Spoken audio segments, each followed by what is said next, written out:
Still checking if the place still cold. Moving in the way, no place, no snow. Straight chilling with my niggas and shiver. Thinking about South Lake. Yo les gars, vous allez bien? On se retrouve pour une toute nouvelle vidéo sur GTA V. Après ma vidéo que j'ai fait sur le Paleto Bay Chicken Festival, je ne pouvais pas m'arrêter sur une si bonne lancée en rapport avec Clucking Bell Farm, puisqu'il y a vraiment beaucoup de choses à savoir et beaucoup de choses assez intéressantes, des easter eggs assez ouf, et plein de références que Rockstar ont fait aux anciens GTA. Vous allez voir qu'on va découvrir un easter egg qui a un nom plutôt intriguant et qui n'est pas un titre mensonger en rapport avec la vidéo. C'est l'easter egg sur la plus grosse bite, excusez-moi du terme mais c'est comme ça, la plus grosse bite du monde, un easter egg qui était présent dans GTA San Andreas, que Rockstar a réitéré dans GTA V, et aussi un easter egg en lien avec l'Écosse. Mais l'Écosse, vous allez me dire pourquoi, vous allez comprendre tout au long de la vidéo. On est parti, bonne vidéo à tous. Clucking Bell Farm, située à Paleto Bay, est une ferme industrielle. Elle a été créée en 1917.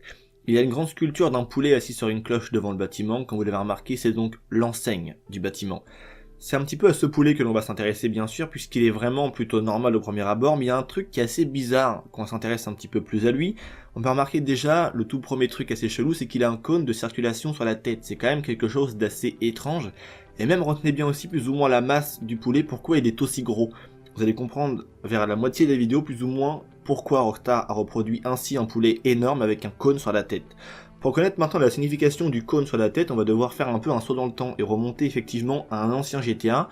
Et on va passer maintenant de 2013, date de parution de GTA V, on va faire un saut dans le temps et un retour en arrière jusqu'en 2001. En 2001, c'est GTA 3 qui est à l'honneur, et on va s'intéresser à l'aéroport Francis, qui je pense tous ceux qui ont joué à GTA 3 connaissent bien évidemment. À l'extérieur de l'aéroport, il y avait également aussi cette statue où on pouvait voir un homme qui était plus ou moins un peu accroupi et qui tenait dans sa main droite, il me semble, un drapeau. Sauf que sur la tête, lui aussi, avait un cône de circulation, tout comme la poule de Clucking Farm présent à Paleto Bay. Mais pourquoi?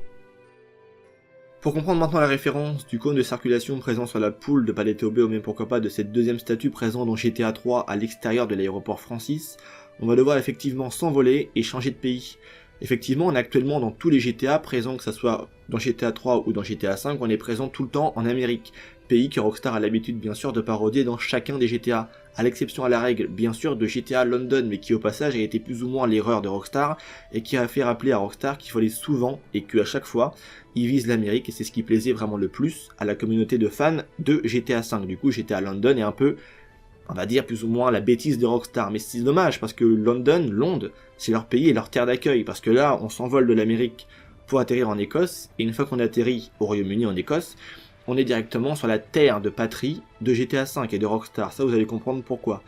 Maintenant en fait, pour comprendre la référence des cônes de circulation présents sur la tête des statues, c'est en réalité une référence à cette vraie statue qui existe vraiment, qui est une représentation du duc de Wellington à Glasgow en Écosse, une statue qui existe vraiment et qui fut créée en 1844. Elle aussi, comme vous l'avez remarqué, a un plot de circulation sur la tête, tout comme les deux statues présentes dans les deux jeux de Rockstar. Et en fait, il faut savoir que c'est une manière pour les habitants, plus ou moins, de montrer un peu leur humour. Et maintenant, cette ville de Glasgow, j'arrive bien à le prononcer, excusez-moi, en Écosse, elle est maintenant devenue célèbre pour ça, il y a beaucoup de personnes qui s'y rendent et qui l'appellent même la ville du cône, tellement maintenant c'est devenu plus ou moins un peu l'emblème du pays. Mais maintenant on va revenir un petit peu, maintenant que tu as compris en fait l'easter egg et pourquoi il y avait des cônes sur la tête des statues dans le jeu, on va s'intéresser maintenant à l'Écosse. Pourquoi l'Écosse? Pourquoi Rockstar vise l'Écosse spécialement, même s'il y a plein d'easter eggs qui sont présents en lien avec la France, je sais pas, l'Afrique, la Chine, tout ce que tu veux, bref, tous les pays du monde, mais là plus particulièrement l'Écosse. Faut savoir en fait que Sam et Dan Houser, les papas de Rockstar, ne sont pas des Américains de base, donc comprenez bien un petit peu la situation. Ils parodient tout le temps dans chacun de leurs jeux vidéo à l'extrême l'Amérique, ils se foutent de la gueule de l'Amérique, mais ce ne sont pas des Américains.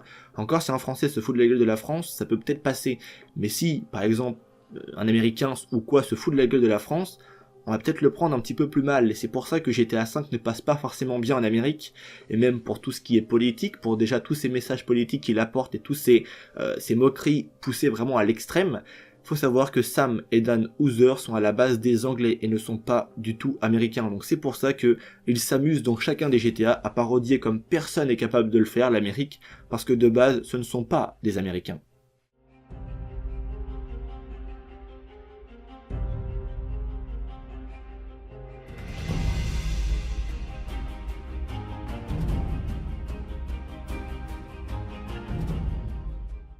On est parti maintenant pour s'intéresser à la toute dernière partie de cette vidéo et on va s'intéresser à la poule de Paleto Bay. Je vous ai bien dit au tout début de la vidéo que si cette poule était assez imposante et vraiment grosse, cette statue vraiment assez badass, c'était pas pour rien et qu'il y avait forcément quelque chose à en comprendre derrière. Pour comprendre maintenant pourquoi la poule est elle, encore une fois de plus, aussi grosse, on n'a pas l'habitude de voir forcément d'énormes statues comme ça dans GTA V, il n'y en a pas beaucoup. Et là on a une énorme poule du côté de Paleto Bay devant Clucking Farm qui représente l'enseigne directement du bâtiment. On va maintenant refaire un saut dans le temps et on va retomber maintenant en 2004 dans GTA San Andreas. Effectivement à l'époque dans le jeu, quand on se baladait un peu dans la map, on pouvait tomber devant cette énorme statue, mais on va dire qu'elle avait une particularité un peu bizarre, c'est que la tête n'était pas solide en fait. Si par exemple avec un jetpack tu rentrais dans la tête du poulet, tu pouvais la faire tomber, bon bref. Et c'était en fait un énorme poulet vraiment gigantesque, des moments on pouvait même voir des PNJ se prendre en photo devant.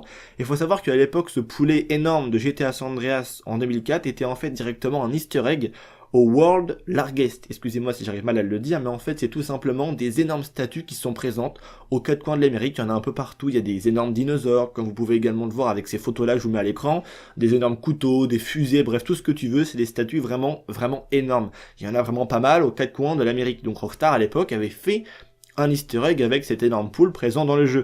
Sauf qu'il y a un problème, c'est peut-être un easter egg vraiment sympa, ces statues grosses ou quoi, c'est stylé, mais c'est le nom. Le nom en anglais se dit World Largest Cock, qui peut se traduire en français, si tu vas sur Google Traduction et tu le traduis, je te mets d'ailleurs le screen à l'écran, ça se traduit par la plus grosse bite du monde, parce que coq en anglais, ça se traduit par bite. Ça c'est un truc que tout le monde connaît, et bien sûr tous les gros sites référencent que ce nom de cette statue n'est pas choisi au hasard, et c'est que bien sûr c'est un easter egg sexuel, encore une fois de plus, que Rockstar a mis présent dans l'un de ses jeux, et cette énorme statue dans GTA V de Paleto Bay est elle aussi un petit clin d'œil à la plus grosse bite du monde, si je puis dire, excusez-moi, mais qui était présente à l'époque dans GTA San Andreas.